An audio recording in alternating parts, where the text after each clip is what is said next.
I start from the supposition that the world is topsy-turvy, that things are all wrong, that the wrong people are in jail and the wrong people are out of jail, that the wrong people are in power and the wrong people are out of power, that the wealth is distributed in this country and the world in such a way as not simply to require small reform, but to require a drastic reallocation of wealth.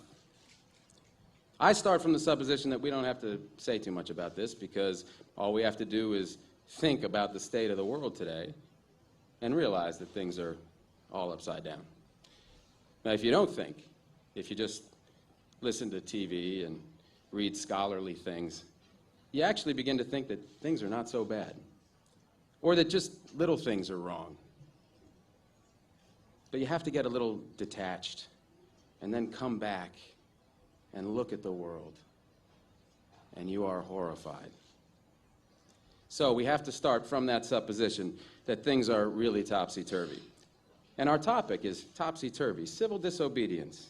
Now, as soon as you say the topic is civil disobedience, you're saying our problem is civil disobedience. That is not our problem. Our problem is civil obedience.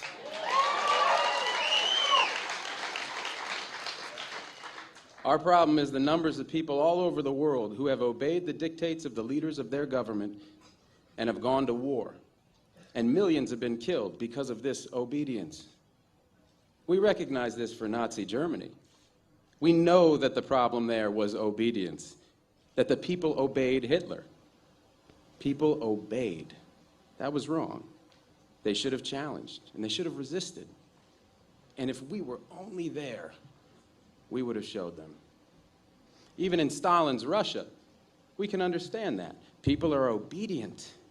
All these herd-like people. Remember those bad old days when people were exploited by feudalism? Everything was terrible in the Middle Ages. But now we have Western civilization, the rule of law. The rule of law has regularized and maximized the injustice that existed before the rule of law. That is what the rule of law has done.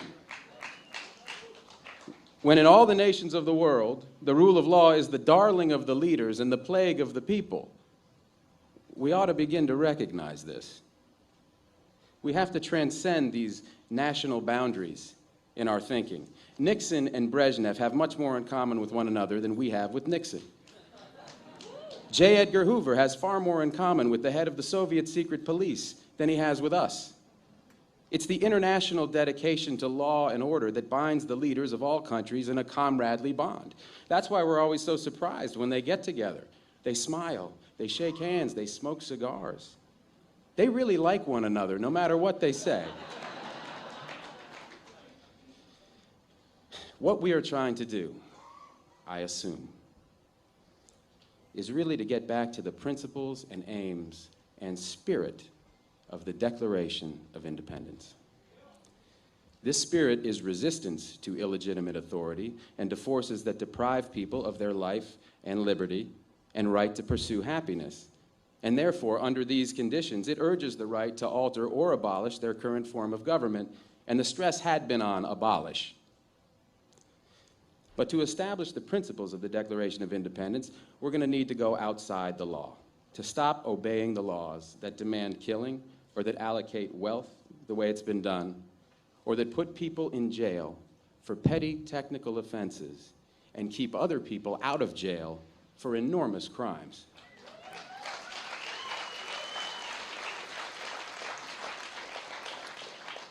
My hope is that this kind of spirit will take place not just in this country, but in other countries, because they all need it. People in all countries need the spirit of disobedience to the state, which is not a metaphysical thing, but a thing of force and wealth. And we need a kind of declaration of interdependence among people in all countries of the world who are striving for the same thing.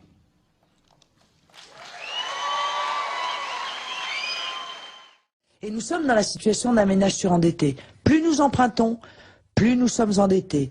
Plus nous sommes endettés, plus nous empruntons avec un taux d'intérêt important, plus nous sommes endettés, etc., etc. Nous ne nous en sortirons pas. Madame Le Pen, pour rétablir cette loi, il faut encore rétablir la monnaie nationale. Oui, bien sûr. La Banque de France n'est plus la Banque de France, c'est une succursale de la Banque Centrale Européenne. Mais monsieur, c'est peut-être la décision la plus essentielle et la plus immédiate à mettre en œuvre le jour où nous arriverons au pouvoir. Il y a deux priorités absolues, sans lesquelles nous ne pourrons rien faire d'autre. Retrouver notre liberté monétaire, retrouver le droit de battre monnaie, réinstaller la Banque de France dans ses prérogatives et sortir de ce système mortel du système financier international où, en réalité, nous avons déjà payé en intérêt, écoutez bien cela, nous avons déjà payé en intérêt l'équivalent de notre dette. Voilà, bon. Et la deuxième... 600 milliards d'euros. Et la deuxième mission essentielle, décision essentielle, c'est de retrouver la maîtrise de nos frontières. Qu'elles soient concernant la circulation des hommes, la circulation des produits ou la circulation des capitaux. Sans ces deux mesures-là, retrouver la maîtrise de nos frontières, retrouver la maîtrise de notre monnaie, toutes les promesses sont illusoires. Voilà, parce que nous n'aurons pas les moyens de les mettre en œuvre. Je propose que nous donnions priorité aux questions des auditeurs. Moi, j'aurais moi-même quelques questions qui me brûlent les lèvres. Oui, non, quoi, si nous faisons ça, Monsieur Lescure, si nous faisons cela, c'est le problème du Tour de France. C'est qu'en réalité, si nous retrouvons notre... Le Tour de France, c'est de dopage. Ah mais non, si nous retrouvons notre liberté, eh bien tout le monde, après nous, retrouvera sa liberté. Et c'est bien ce que craignent les tenants de cet ordre mondial. C'est bien ce que craignent les tenants de ce système monétaire international. C'est que si un seul pays retrouve sa liberté et démontre par là que nous sommes capables de recréer la prospérité, eh bien il en sera fini des 1% de cette hyperclasse qui vit tellement bien de la mondialisation au détriment des 99%. Les tenants du nouvel ordre mondial dont vous parlez, n'est-ce pas la superclasse mondiale dont parlait Huntington C'est ça, c'est l'hyperclasse. C'est l'hyperclasse, c'est les grandes banques qui d'ailleurs se portent très bien, qui ont enregistré un mois de septembre qui est le meilleur depuis, je crois, 1939. Ce sont les grandes multinationales qui payent 8% d'impôts quand les PME, PMI françaises en payent 33%. Thank you, gentlemen. Ken O'Keefe, I'll start with you. This should, I would think, be a warning signal to some of the countries supporting the terrorists in the war in Syria, in particular the U.S., Turkey, and Saudi Arabia. Yes, well, I hope actually that it's even more of a wake-up call for us to realize that we are ISIS, that the Western governments that are in bed with Saudi Arabia, who is the primary funder of ISIS, along with Qatar and other Gulf states, we not only provide the political cover and military assistance to Saudi Arabia while it slaughters innocent people in Yemen, but we also provide the cover for them to go ahead and do their dirty dealing with these psychopaths who are running around Syria and other parts of the world as well, Iraq. Let us remember that before the United States invaded Iraq, there was no Al-Qaeda in Iraq. Look at it today. Let us also remember that when Gaddafi was in power in Libya, there was very little Al-Qaeda. And in fact, now we look at it, and it's an absolute basket case full of these.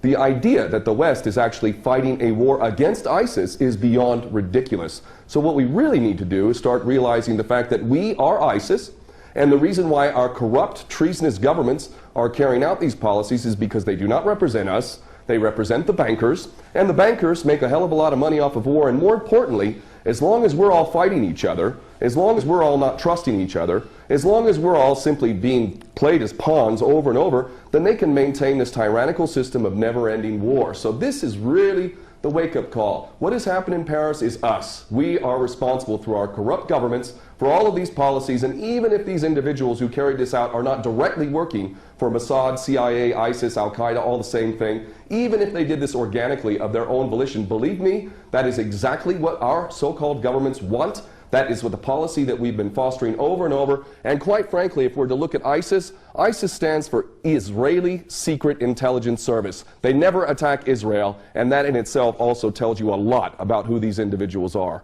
Well, some of the events there, Ken O'Keefe, that our guest Rodney Martin talks about in terms of Islamophobia being created again, or more policies to exercise against Muslims, well, maybe this is what the intent is behind these attacks. If there are any hands at play behind the scenes of some of the countries involved in this so-called war on terror. Well, indeed, that's the case, and it's just more of the same now, isn't it? Now, I'm a non-Muslim, and I am angry at the way Muslims have been portrayed around the world. I have lived in Muslim lands, and I have experienced some of the greatest hospitality and generosity that you will ever experience, and yet Muslims in general are being associated with this monstrosity, this most recent monstrosity known as ISIS, which again I say is Israeli Secret Intelligence Service, and also Al-Qaeda previous to that, Al-Nusra Front.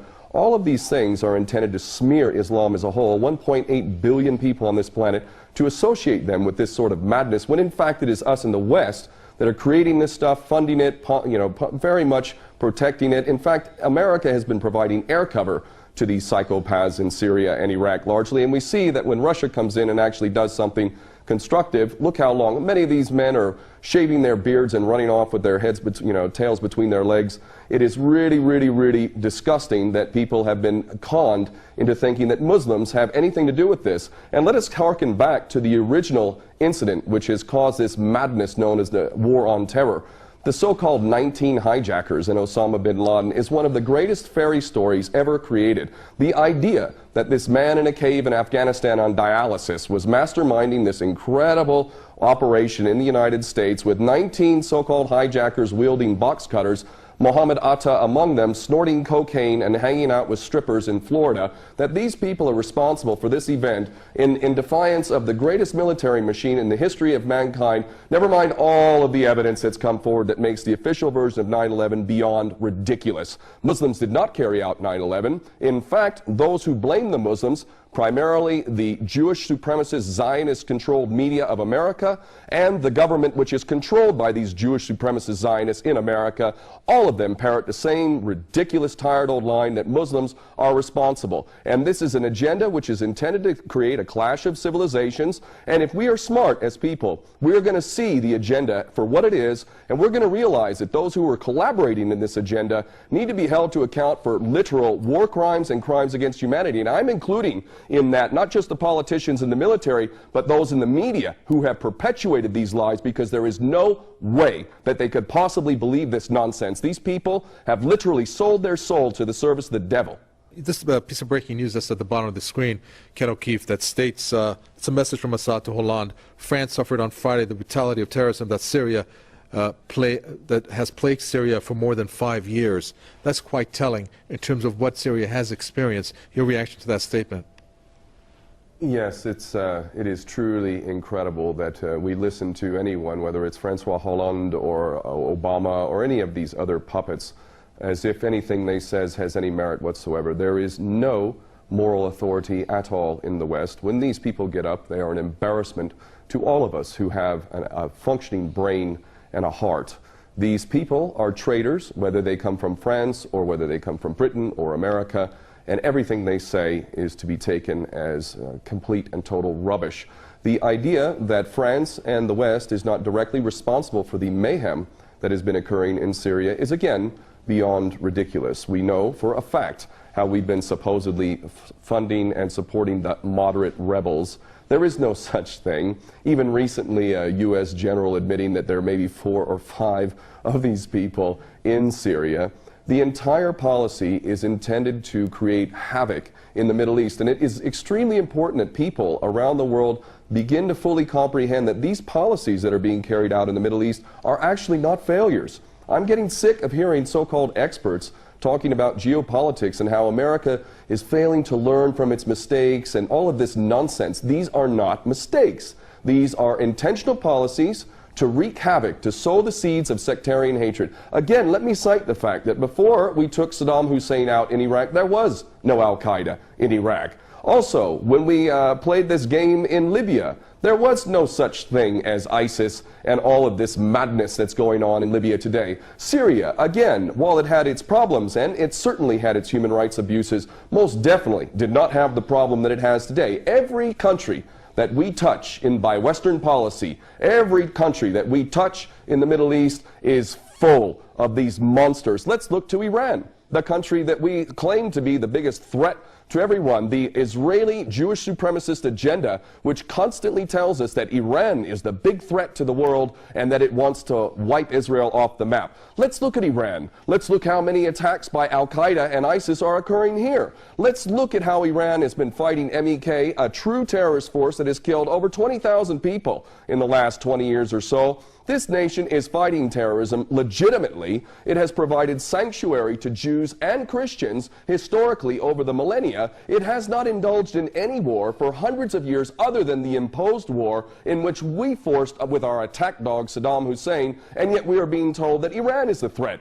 Here I sit in Tehran, and I can tell you the threat from ISIS is next to none. And the reason why is because Iran is not a player in this nasty game in which Saudi Arabia, Qatar, other Gulf states, Turkey, Jordan, ourselves, Britain, France, all fund, train, support, and ultimately are responsible for these monsters running around in their latest branded name, ISIS, which I will repeat a third time stands for Israeli Secret Intelligence Service.